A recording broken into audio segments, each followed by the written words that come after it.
Celoman Boxing. Like, subscribe, and comment.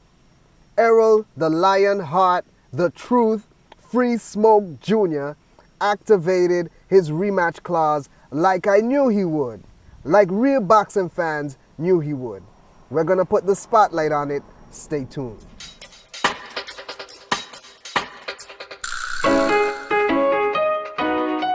Welcome back to Celoman Boxing. Blessings in the name of Jesus. So today we're looking at the reality that Errol Spence activated his rematch clause. And guess what? I knew he would, because that's the kind of guy he is. He's a madman. I don't know him personally, but when you look at a man's behavior, when you look at the consistency, you have to believe who people present themselves to be. We look at Errol Spence Jr. He got in the car accident. He wasn't able to spar until September.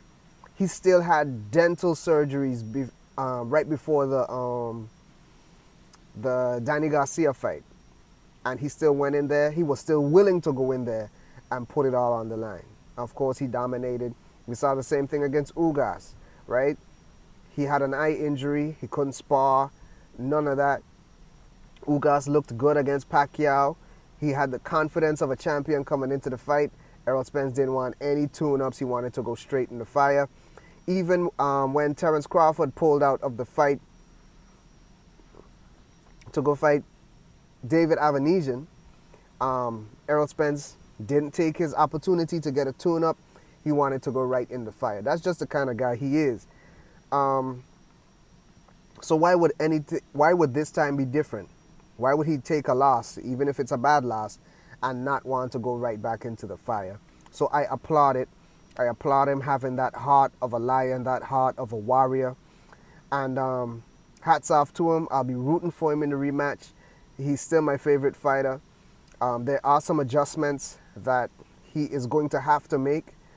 But I'll get into that when in more detail when the fight gets announced officially. If it does happen, God willing, we'll see. But I'm glad that Errol Spence is activating the rematch clause, because, you know, that's his right. And as a man, he should do that, you know, especially in the sport, in a sport as competitive as boxing, you know. Once he's healthy, he should get right back in there. I believe he has the pedigree, he has the IQ to make a lot of adjustments, and he doesn't have to make every adjustment in the world. He just needs to make the necessary adjustments. He doesn't have to have all the skills in the world, or even more skills than Terence Crawford. He just needs to put the right skills together in order to win the fight. And when you look at history, it is possible. We look at Cotto. He took a bad loss, a brutal, savage loss against Antonio Margarito, and he came back and he stopped Margarito. You look at Anthony Joshua. He took a bad loss, knockout loss, TKO knockout loss, where it almost looked like he quit, right? Because he didn't want to take any more punishment against Andy Ruiz. And guess what? He came back, had the rematch, and he beat Andy Ruiz, you know? So it's possible, I believe, that Errol Spence is that caliber of a fighter to make it happen. And we don't know what the future holds, only God does. But I do know this, the kind of person that he is as an individual, that we've seen as fans, you know the rematch makes for a better fight. It makes for a better fight. He does have some adjustments that he needs to make. But like I said, we'll talk about that in detail in another video. I did hear a rumor that he's firing Derrick James. I don't think that he would fire Derrick James. That's me personally. They've been together and training for a long time. I don't see him firing Derrick James. I'm not saying it's not possible, but I don't see it being probable. So I'm not really gonna comment on if he did or if he didn't. What I do think he needs to do, this is an adjustment, an outside the ring adjustment that Errol Spence needs to make. He needs to get another trainer. He doesn't need to fire Derrick James, because I think Derrick James is a great trainer. But I think he needs to get another trainer to get him out of his comfort zone. Okay? To get him out of his comfort zone. He's been training with Derek James for so long. I would like to see him, just like you see how Charlo is training with Derek James, but Charlo has Juan Guzman in his corner. He brings another dynamic, another element, another perspective to boxing. There's nothing wrong with adding, okay? I wouldn't like to see him take away Derek James, but I would like to see him add to his to the intelligence of his camp, right? No man is an island. You know, if another great trainer is in there with Errol Spence, I can see it being a blessing for him. Um, and it doesn't even have to be someone's completely new.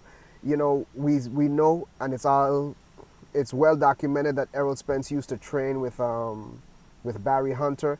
Barry Hunter is a heck of a trainer, and I would like to see him back in Errol Spence's camp just to add another dynamic, another layer of preparation, even if it's just psychologically, you know, even if it's just mentally, even if it's just the logic of boxing. Another trainer would do him good in a fight of this caliber. So I'm excited about it, man. I'm glad that he activated the rematch. I'm looking forward to see the adjustments that are going to be made by both guys, and it's gonna be good. I really expect a good fight, and we can only see. We can only wait and see. Time will tell. That's the thing about boxing, and that's what we've been seeing throughout this whole year. With all the anticipation, all the trash talk, all the analysis, time will tell. In the Caribbean, we have a saying where we say, time longer than twine, right? And it's just a saying basically expressing that in time all will be revealed. Okay, so super excited as an Errol Spence fan, and I hope you're excited with me. Leave a comment. Let me know. Do you think it's a good idea do you think it was a good idea for Errol Spence to activate the rematch clause? All right. But for now, that's the Cello Man Boxing Spotlight on the matter. Blessings.